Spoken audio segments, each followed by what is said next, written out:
Les ciselures sur métaux précieux or et argent comme Alain Lovenberg les pratique sont de véritables œuvres d'art. Un fusil de chasse relooké par moi vaut le prix d'une Ferrari, vous explique-t-il. Mais comme vous allez pouvoir le découvrir, la modestie d'Alain n'a d'égal que son talent. Mouven TV est allé à la rencontre de cet artisan belge hors du commun et mondialement connu.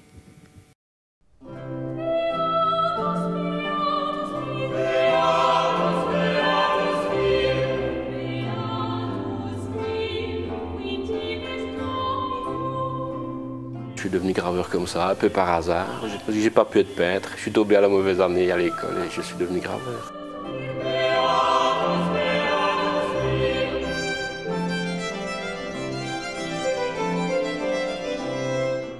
L'homme a toujours décoré ses armes. Le plus ancien témoignage artistique, c'est une arme gravée dans la préhistoire, un propulseur. Donc, on continue la tradition préhistorique et à Liège, on est très fort là-dedans, dans la décoration des armes de luxe. Les graveurs liégeois, en général, sont très réputés. On est d'ailleurs au siècle dernier, beaucoup de maîtres graveurs liégeois sont allés en Italie, en France, pour montrer la méthode liégeoise, qui est assez particulière, qui se fait ici principalement au marteau et au burin. Au départ, les graveurs, on les a recrutés dans les bons métiers de Liège, dans le métier des orfèvres. Et ils étaient graveurs, ils pratiquaient les techniques de bijouterie. Et ça m'a quand même permis d'avoir une technique de burin différente de la gravure sur arme. L'affûtage des burins est un peu différent, donc j'ai eu une coupe un peu plus brillante et plus claire que le graveur ordinaire. Donc c'est une technique, ça m'a aidé pour après me orienter vers l'arme de chasse, qui est quand même le plus luxueux, la technique la plus difficile pour le graveur, c'est l'arme de chasse de luxe, qui touche à beaucoup de techniques différentes. On est quelques graveurs dans le monde, je fais partie de ceux-là, et on vient me trouver pour des trucs spéciaux. Donc ici, j'ai gravé pour un collectionneur d'armes napoléoniennes.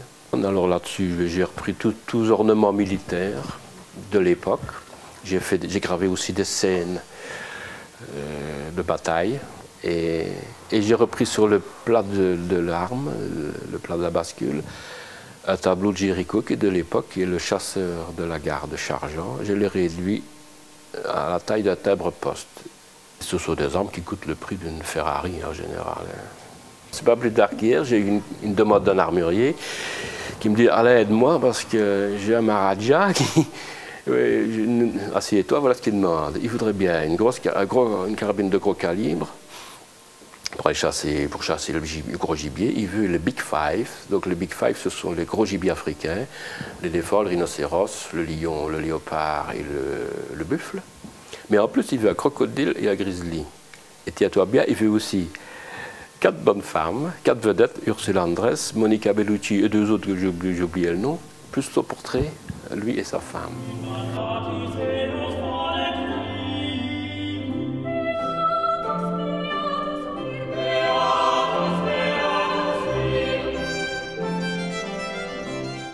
Ben, je ne connais pas toujours mes clients, mais je sais que j'ai fait une gravure pour Steven Spielberg. Après le film E.T., ben, il a eu assez d'argent pour se payer une arme de luxe.